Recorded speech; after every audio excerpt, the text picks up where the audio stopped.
Hey everybody, welcome to another edition of The Daily. It's Wednesday, March 30th, here with Jason Seguini. I'm Nick Fershaw, and Jay, we're going to start with the biggest headline of the day from Nashville, Tennessee. The United States national team back at it this time. 1-0 losers to Paraguay, not the result everybody was looking for, but give me your biggest storyline of the match. Yeah, I mean, nobody's going to be happy with a loss, but in general, I think there were a lot of bright spots for the U.S. national team here. You look at Tim Chandler playing at right back, was getting forward all night, did very well on the ball.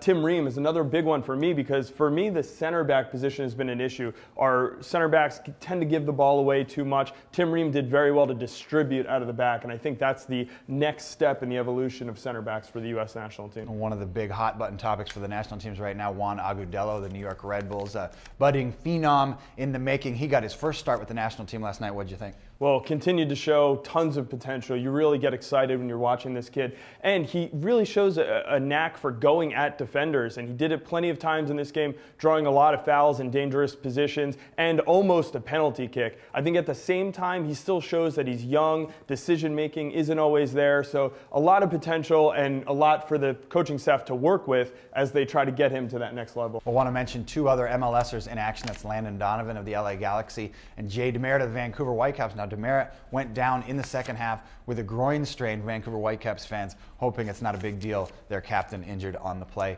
Want to move on to some other international activities, not just the United States national team. Jamaica also in action. Dane Richards of the New York Red Bulls, 2 goals in a 3-2 win over El Salvador. And Omar Cummings of the Colorado Rapids also getting a goal in that one. Yeah, and Mexico and Venezuela also competing in San Diego. It was a 1-1 draw in that game. Rafa Marquez getting his 101st cap for Mexico, and Alejandro Moreno also making an appearance for Venezuela in that game. For the senior national team, down to the young guys, the U.S. U20s down in Guatemala for CONCACAF World Cup qualifying. 4-0 winners over Suriname. Yeah, you see the future of MLS playing in this game. The 3rd, 4th, and 5th overall pick in the Super Draft all played. Zach McMath in goal, Perry Kitchen, and Zarek Valentin in that game.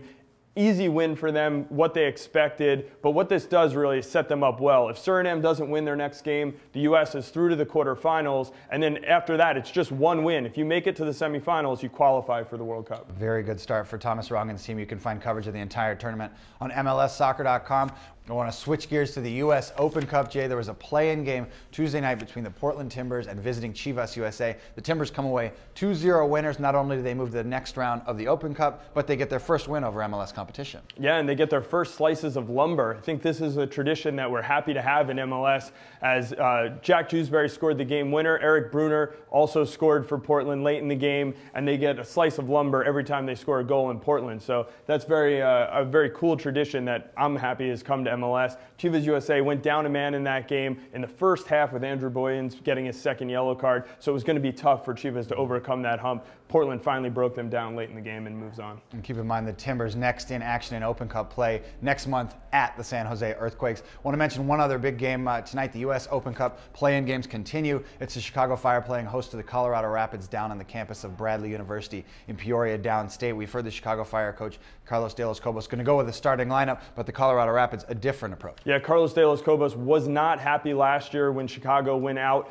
to a lower division team in the U.S. Open Cup. He's going to play his starters, but Colorado's sending a team of reserves over there. That said, Colorado, the defending MLS Cup champions, their reserve team could be pretty impressive and could have Quincy Amarikwa and Caleb Folan up top, which would be a pretty dangerous duo. And for all those who want to get a live check-in, go to www.chicago-fire.com, 7:30 p.m. Eastern. There's a live stream of that game. One last thing before we get out of here. I want to make sure you cast your vote for the AT&T Goal of the Week. Voting still active until Thursday, midnight Eastern, as well as the Save of the Week, only on MLSsoccer.com.